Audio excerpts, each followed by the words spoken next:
পরোটা তো অনেকভাবেই খেয়েছেন, তবে এভাবে একবার শীতের বাঁধাকপি দিয়ে এরকম নরম তুলতুলে ফুলকো ফুলকো পেটাই পরোটা বানিয়ে দেখুন। ভাবতেই পারবেন না এই পরোটাগুলো এতটা টেস্টি হতে পারে। একদিন বানালে ডেলি বানাতে ইচ্ছে করবে, আর বানানো মাত্রই দেখবেন নিমেষেই শেষ হয়ে যাবে। ঝটপট তৈরি হয়ে যায় আর খেতে তো ভীষণ ভালো লাগে। নমস্কার বন্ধুরা, প্রতিদিনের মতো আরো একটা দারুণ রেসিপি নিয়ে হাজির হয়ে গেছি। আজকে তৈরি করে দেখাবো বাঁধাকপির পরোটা।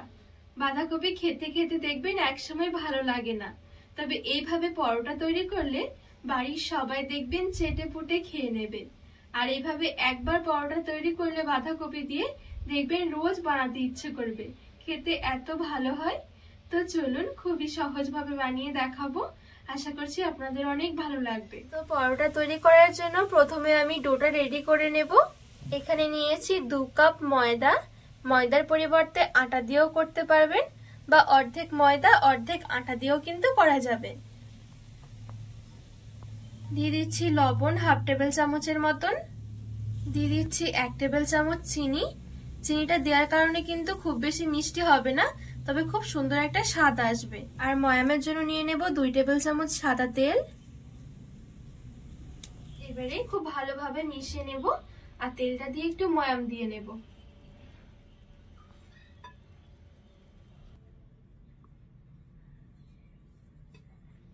তো খুব ভালোভাবে আমি ময়দাটা এখানে ময়াম দিয়ে নিয়েছি।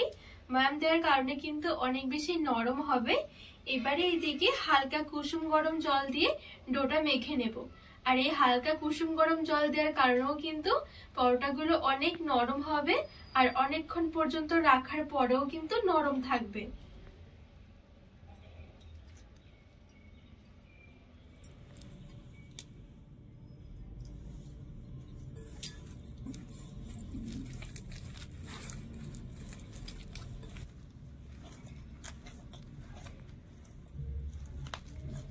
তো এই দেখুন খুব সুন্দরভাবে এখানে ডোটা মেখে নিয়েছি। খুব বেশি নরম হবে না, আবার কিন্তু খুব বেশি শক্ত হবে না, ঠিক এমন ভাবে করে কিন্তু মেখে নিতে হবে। এবারে ঢাকা চাপা দিয়ে কিছুক্ষণের জন্য রেস্টে রেখে দেব, ততক্ষণে বাঁধাকপির পুরটা রেডি করে নেব। এবারে কড়াই বসিয়ে সামান্য একটু তেল গরম করে নেব।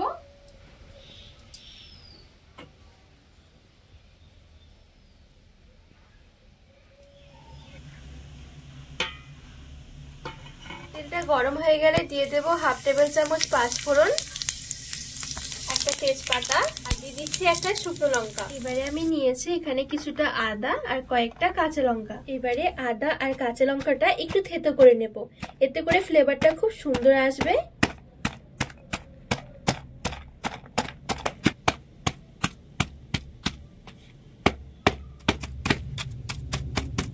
তো এই দেখুন খুব সুন্দরভাবে আদা আর কাঁচা লঙ্কাটা একটু থেতো করে নিয়েছি।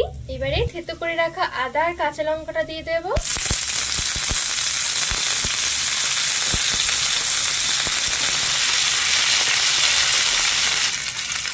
এবারে এইদিকে নিয়েছি একটা মিডিয়াম সাইজের বাঁধাকপির অর্ধেকটা আমি এভাবে করে একটু ভালোভাবে কুচিয়ে নিয়েছি। এই দেখুন, এবারে কুচিয়ে রাখা বাঁধাকপিটা আমি দিয়ে দেব।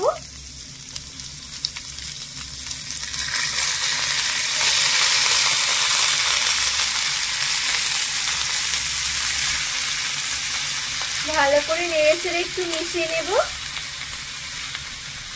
আর বাঁধাকপিটা মেশাতে মেশাতে দেখবেন অনেকটাই কমে আসবে।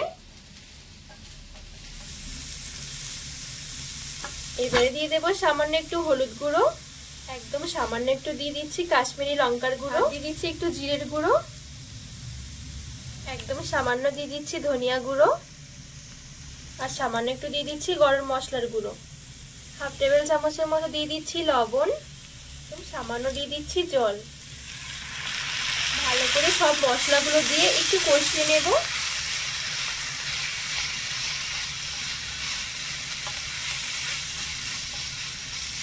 তো খুব ভালোভাবে মশলাগুলো দিয়ে নেড়ে ছেড়ে মিশিয়ে নিয়েছি। এবারে একটু ঢাকা দিয়ে দেব, এতে করে বাঁধাকপিটা খুব তাড়াতাড়ি করে সেদ্ধ হয়ে যাবে। তো তো এখানে আমি ঢাকা দিয়ে মোটামুটি আমি 3 থেকে 4 মিনিট রেখে দিয়েছিলাম।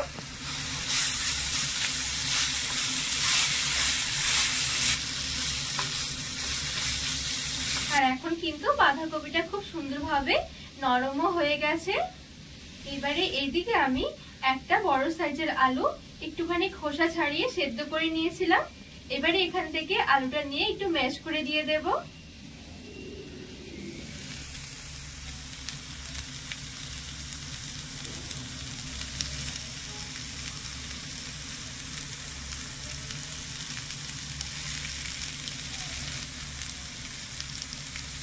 ভালো করে নেড়েচেড়ে মিশিয়ে নেব আর আলুটা বাঁধাকপির সাথে মিশিয়ে আলুটাও একটু ভেজে নেব।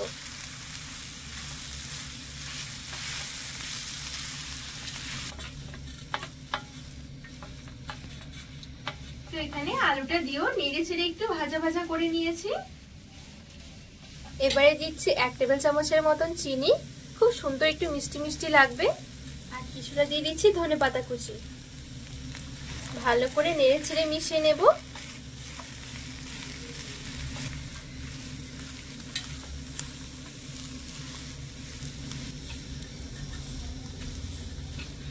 তো এখানে চিনি আর ধনেপাতা দিয়ে খুব ভালোভাবে মিশিয়ে নিয়েছি। এখন কিন্তু বাঁধাকপির এই পুরটা একেবারে রেডি। এবারে নামিয়ে নেব।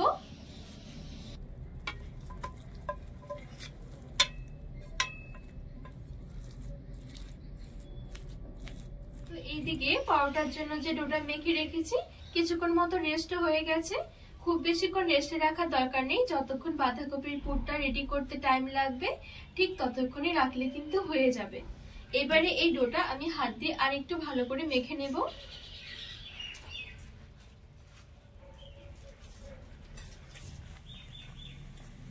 তো এখানে খুব ভালো করে আমি আরেকটু মেখে নিয়েছি। এবারে এখান থেকে সমান ভাগ করে লেচি বের করে নেব। আর লেচিগুলো কিন্তু যেরকম আমরা রুটি বেলার জন্য, রুটি তৈরি করার জন্য যেরকম করি ঠিক সেরকম করলে কিন্তু হবে। এই দেখুন।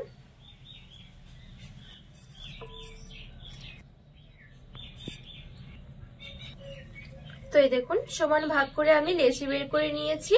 টোটাল আমি এখানে 7টা মতন লেচি বের করেছি 2 কাপ ময়দা দিয়ে। এবারে এখান থেকে একটা লেচি নিয়ে নিচ্ছি। এবারে চাটুর মধ্যে রেখে হালকা করে একটু বেলে নেব।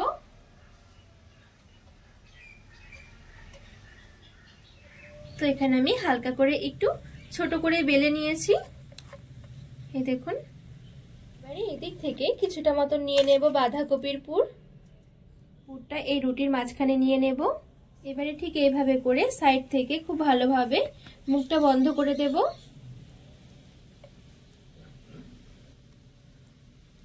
একটু ভালো করে মুখটা বন্ধ করতে হবে, নাহলে পরে আবার বেরিয়ে যাবে।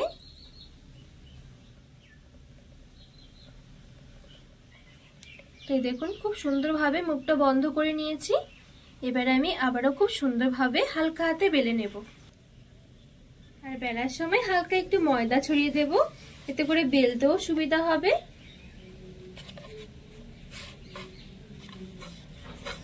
আর চারদিকে ঠিক সমানভাবে করে বেলে নিতে হবে। তো খুব সুন্দরভাবে পরোটাটা আমি এখানে বেলে নিয়েছি। আর খুব বেশি কিন্তু পাতলা করব না, আবার কিন্তু খুব বেশি মোটাও হবে না। এই দেখুন। তো এইদিকে একটা তাওয়া আগে থেকে আমি গরম করতে বসিয়ে রেখেছি। এবার এই তাওয়ার মধ্যে প্রথমে পরোটাটা দিয়ে দেব।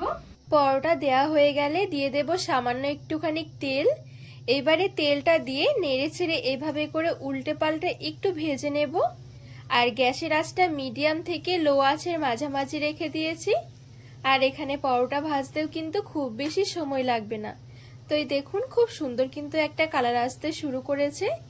এবারে হালকা হালকা করে এভাবে করে চাপ দিলে দেখবেন আস্তে আস্তে করে পরোটাটা ফুলতে থাকবে। এই দেখুন। তো এখানে দেখুন পরোটাটা কত সুন্দরভাবে ফুলেছে। এইখানে কিন্তু পরোটাটা আমার রেডি হয়ে গেছে। এবারে তুলে নেব। আর এই দেখুন কতটা সুন্দর লাগছে। ঠিক সেম ভাবে আমি আরো একটা পরোটা ভেজে দেখাচ্ছি। পরোটা দেওয়ার সঙ্গে সঙ্গে সামান্য একটু তেল দিয়ে এইভাবে করে উল্টে পাল্টে নিতে হবে। কিছুক্ষণের মধ্যেই দেখবেন খুব সুন্দর একটা কালার আসতে শুরু করে দেবে। আর হালকা হাতে চাপ দিলেই দেখবেন পরোটা খুব সুন্দরভাবে ফুলতে শুরু করবে।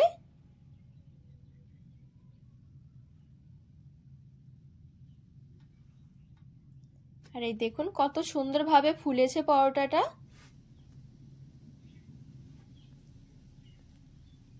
তো এখানে কিন্তু এই পরোটাটাও রেডি হয়ে গেছে। এইভাবে করে সবগুলো পরোটাই আমি খুব সুন্দরভাবে রেডি করে নিয়েছি। এইবারে এখান থেকে একটা গরম গরম পরোটা আমি হাতের মধ্যে নিয়ে ঠিক এইভাবে করে, ঠিক যেরকম পেটাই পরোটা হয় এইভাবে করে একটুখানি হাত দিয়ে ভেঙে ভেঙে নেব। খেতে কিন্তু ভীষণ ভালো লাগে এই পরোটাগুলো। এই দেখুন এখানে একটা পরোটা রেডি হয়ে গেছে। আর অবশ্য করে কিন্তু সার্ভ করার সময় পরোটাগুলো এরকম একটু হাত দিয়ে মুচড়ে ভেঙে ভেঙে দেবেন, খেতে কিন্তু অনেক বেশি ভালো লাগবে। তো রেডি হয়ে গেল গরম গরম বাঁধাকপির পেটাই পরোটা। এত ভালো লাগে এই পরোটাগুলো খেতে, একবার বানালেই বুঝতে পারবেন। তো কয়েকটা পরোটা ছিঁড়ে আমি প্লেটের মধ্যে নিয়ে নিয়েছি, সাথে খাওয়ার জন্য একটু তরকারি নিয়ে নিলাম। যে কোনো তরকারি দিয়ে কিন্তু খেতে অনেক ভালো লাগে। আজকে এই বাঁধাকপির পরোটার রেসিপি আপনাদের কেমন লেগেছে অবশ্যই কিন্তু কমেন্ট করে জানাবেন। আর রেসিপি ভালো লাগলে চ্যানেলটিকে সাবস্ক্রাইব করে পাশে থাকার অনুরোধ রইল।